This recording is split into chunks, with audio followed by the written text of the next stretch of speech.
Hello and welcome to Just Family. This is giving you something to talk about, or Just Alive TV as I like to call it. I'm your host, Melissa Krechler. Today we're going to, apparently it's one of those days. Today we're going to be talking about energy healing. And to do that, we're going to have our guest speaker, Patty Oliver, and I'm going to hand it over to her to introduce herself. Patty, would you like to introduce yourself? Sure. And thank you, Melissa, for having me. It's great to be here. Well, like you said, I am an energy healer. I specialize in something called the Akashic Records, which is the record of your soul. And we can do amazing things in your Akashic Record, like clear karma and keep you from being stuck and open the path to abundance and all kinds of amazing things like that. I consider myself a spiritual advisor, if you will. That's on my name, because I end up talking people through new actions they can take to overcome where they're at. And I also am an author. I've contributed to a book called Intuitive, Speaking Her Truths, and I'm working on a few other projects too. Sounds amazing.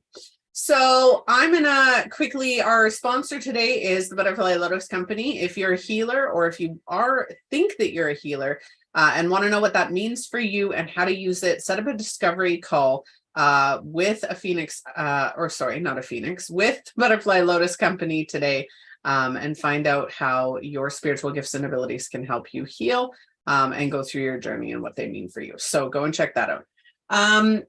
So you and I were talking, and energy healing is interesting. It's not something that as many people are familiar with on what it means, how it looks. A lot of people will assume that majority of energy healing is Reiki. And it's really not just Reiki. There's a lot of energetic practices that we talk about, and it's not just spiritual. So I'm a spiritual teacher myself, and I like to tell people when I'm talking to them, because, I have multiple businesses and only one of them is spiritually inclined. But energy is everything. It's who we are. It's what powers us. And you don't have to be spiritual. You can be scientific to understand that there is an energetic force right within us and around us. And when we're out of alignment, when we are struggling with, heavy emotions or heavy situations, when we're not feeling well because we've been doing puzzles and we're feeling slightly nauseous from, the motion, energy healing can work very well in, helping with those situations, helping with the symptoms of being energetically out of alignment. And so that's one of the things we're going to cover in this episode is what is energy healing. So there's multiple different kinds. Absolutely. And you really hit the nail on the head. I mean, everything is energy. We are energy beings first. We happen to be in a physical body, and we're not really taught how to manage our energy. We're taught how to manage everything except that. It's almost like a foreign concept. And so my goal is to make it more of an everyday concept, because everything is energy and you can shift your energy anytime you want. And sometimes, depending on where you're at in your journey, it's a little more challenging. Mental thoughts are energy. They have a frequency and a vibration. Emotions are energy. They have a frequency and a vibration. And your physical body and everything around you resonates, and it affects what's called that law of attraction, that thing that we all have probably heard of, but we're not quite sure. How do we make it work for us? And what is it? And I tried it, but it didn't work so well. And there's all kinds of things to unpack around that whole concept. Yeah, absolutely. It's interesting because, I even tell my own clients, your energy, right, is, even my family, is your emotions impact your mental health. Your mental health impacts your physical health, which impacts your energetic health. If you have a thought, let's go down this spiral for a second. If you have a thought that, this is going on, and say you're going through a situation and you have a thought about that situation, And then your mental brain kicks in and says, well, this is what I believe about that situation. And then depending on the emotions that are created by that mental thought, then it goes, okay, so now your physical body is experiencing symptoms from that mental thought. And then again, your energy, right? And I challenge everybody watching or catching the replay to try this exercise. If you are excited about something, right? If you are very excited and you're having a great day and you're feeling a lot of love and an excitement, your energy is raised, right? You're on a higher vibration, and higher vibration can be negative or positive. It has nothing to do with the type of energy you're feeling. When you're on a high vibration, it's a higher energetic frequency, and your body feels that, but you don't kind of get that crash and burn from it. When you are on a high vibration and it's a negative energy or a negative feeling, how drained do you feel after that? Right? Right. Right. And it's your body's reacting to those negative emotions, the negative heavy, because negative emotions are heavy. They're heavy on your body, they're heavy on your mind, and our energy ends up picking up that heaviness. And then you feel drained, you feel burned out. It's almost like being on a sugar high and crashing and burning and going, oh my God, I'm just so tired. If I'm super emotional, at the end of the day, I look at my husband and I'm like, I'm exhausted. And he's like, you've had a really emotional day. And I was like, yeah, Right. I can go out and I can go swimming and have that same reaction to going swimming as I do when I've done nothing and just had a really emotional day.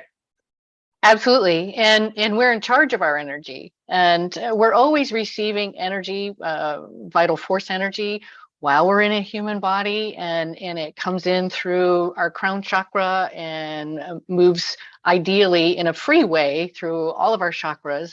And that's how energy gets dispersed to other parts of our physical body that we allow us to animate and move and live. And so once we take in that energy, we're all in charge of how we use it. And we have free will to use it. So we can use it for our highest good or for not so much of a highest good. And then we do feel that. And that's how sometimes energy can get stuck, right? If you have a lot of, like you mentioned, when you're on task and you feel like you're on your purpose, you have an unlimited seemingly amount of energy, and it doesn't feel like work, and you can do it all day and feel amazing at night. That's when you know you're living more closely to your soul purpose, your soul aligned. When you're giving your power away, right? When you're helping people to an extreme where you're constantly depleted, or enabling negative behavior, or bringing yourself down through negative coping mechanisms, or telling yourself a lot of untruths and keeping yourself small with self-doubt and fear and anxiety. Like you said, those are heavier. We feel those, and they actually close off our flow of energy that we naturally have, and they become very stagnant. And then sometimes it can get stuck at any one particular chakra. And then that's how sometimes we can get dis-ease in the physical body. Any kind of negative energy, and again, it's not judgmental because it's highly individual to each person, what's going to serve you and what's not. If it gets stagnant and it stays long enough and it doesn't flow freely through the other parts of your body and the other chakras over time, because we tend to do the same things year after year after year, it can start to create a blockage, which could lead to potentially physical disease in the body. That's one way that energetically we can create disease. Yeah, absolutely. And that can start with your emotional, that can start with your mental, Yep. can start with so many different aspects of our everyday, and lead into that really negative, that really impactful, I don't feel well, or whatever that looks like, right? Right. I can't remember what I was going to say there. I was going to say but well, and rarely do we realize that we can make a new choice. It starts with, I think, how we're brought up, our conditioning, the family dynamics that we then learn when we're very young, and then we take into our friendships, and then we have positive or negative experiences, and it's those negative ones that we say, oh, I'm not going to do that again, or nobody likes me, or I can't get along, or I don't fit in. That's how all of those things start, and they become very limiting beliefs that we just carry forward as we grow up, and we never seem to question them. And I think sometimes that's how negative thoughts, it's like the power of the thought, because we tend to take action only on the things we believe to be true. So if we have this truth that maybe we created very young as in nobody likes me or I don't fit in, and we never challenge that, we never bring consciousness to it and say, wait a minute, where did this come from? And is it true? And I can change that belief anytime I want. That's a whole different approach that some forms of energy healing will directly address and challenge, so that we release those blocks. Absolutely. And knowing your triggers. One of the things that I wanted to point out was knowing your energetic triggers, right? And your, what I was trying to express earlier is that you have signs that will come about, and it starts in that mental, emotional, physical.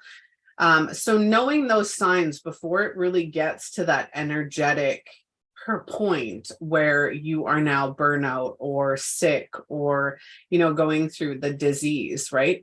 Where your body will tell you, your mind will tell you, you'll have these little hints that come out, and it's like, hey, well, you're not feeling good, or hey, you really shouldn't be doing this, like the puzzles, right? I am right now on the verge of vomiting.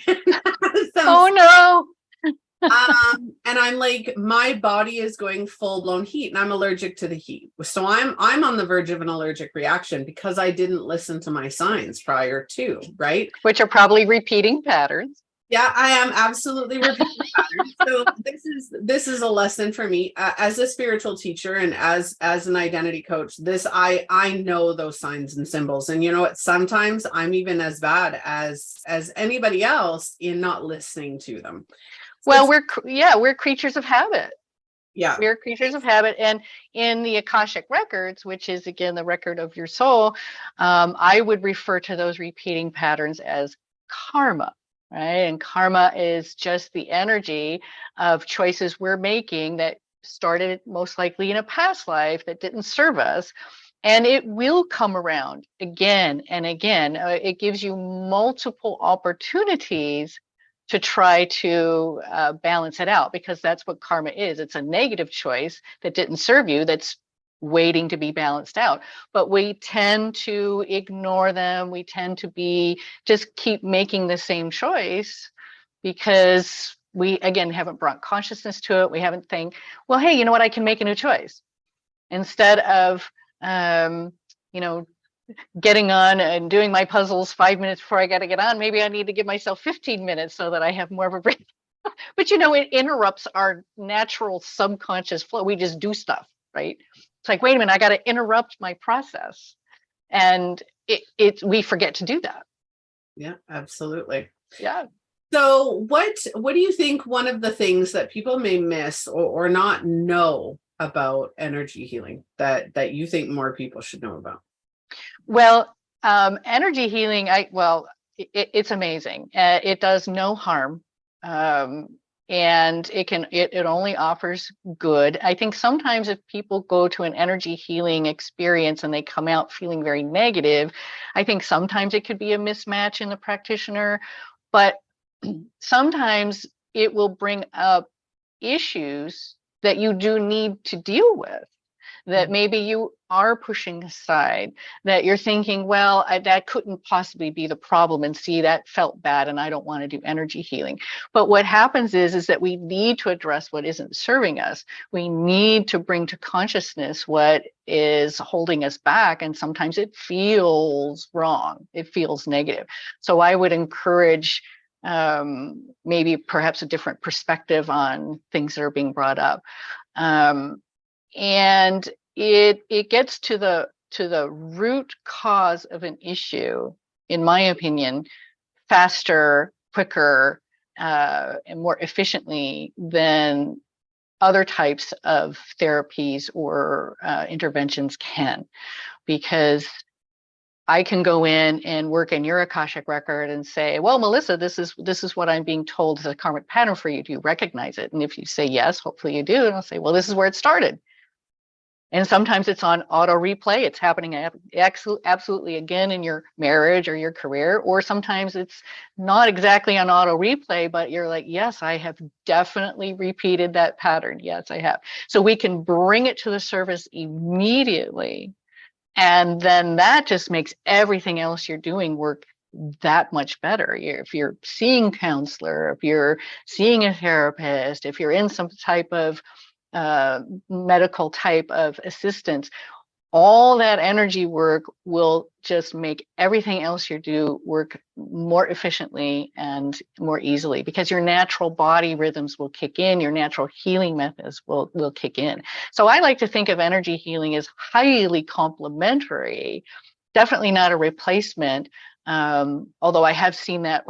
I've seen it work beautifully, but definitely as a complementary to something you're already doing, and will propel you forward much faster. Yep, absolutely. I think that a lot of people don't realize that that path of healing, whether it's energetic, whether it's mental, emotional, physical, that path to healing, you have to confront. You have to confront and process the things that are going on in your life or have gone in your life, whether it be this life or a past life, and really confront those things so that you can heal them and remove them or change the way that they impact you. Otherwise, it does become cyclical and pattern wise in your life. And absolutely, my issue that I'm facing today is definitely a cyclical pattern that I know of and that I haven't worked through, and I haven't dealt with it completely. And while I'm in the process of doing that, today is just a reminder that, hey, you can get it done. It's kind of that tipping point for me. Well, and it tends to be pervasive. Whatever we don't deal with, I always say avoidance is rarely a good strategy, because karma will just extend itself in your life deeper and deeper, and you don't really make that connection. We tend to compartmentalize. But we're very holistic in nature. It's like what we do in one situation, we tend to do in all. We just may not make that connection until we bring consciousness to it, because then and only then can you take action to actually make change. Yeah, absolutely. And I think that is a great way to end this. Today, think we're going to end a few minutes early today. Okay. But is there anything else you'd like to add about energy healing before we get going? No, I just want to thank you so much for your time, Melissa. I really enjoyed it, and thank you for having me. And I hope that you feel better after our session today. Trust me, I will. I've got to go deal with it. And thank you for joining me. I really appreciated this conversation. And if I wasn't having this issue, I would say this would be quite the conversation to continue, but unfortunately I have to respect where my body is right now. So absolutely. All right, for anybody watching or catching the replay, please make sure that you go and check out Patty Oliver. All of her contact information is linked in this episode. Go and check her out, see what she's up to. She's got some stuff she's got up to that I'm not going to mention right now, but you'll go find it. Excuse me. And make sure that you like, follow, and share the show. If you want to be a guest speaker, blogger, sponsor, or if you want to see a topic featured, please reach out to us at justalivetv.com, or follow, like, and share us on all of our social platforms. So I want to say again, thank you so much, Patty, for joining me. And to everybody else, lots of love. I hope you have a wonderful afternoon, morning, or evening, depending on when or where you're watching.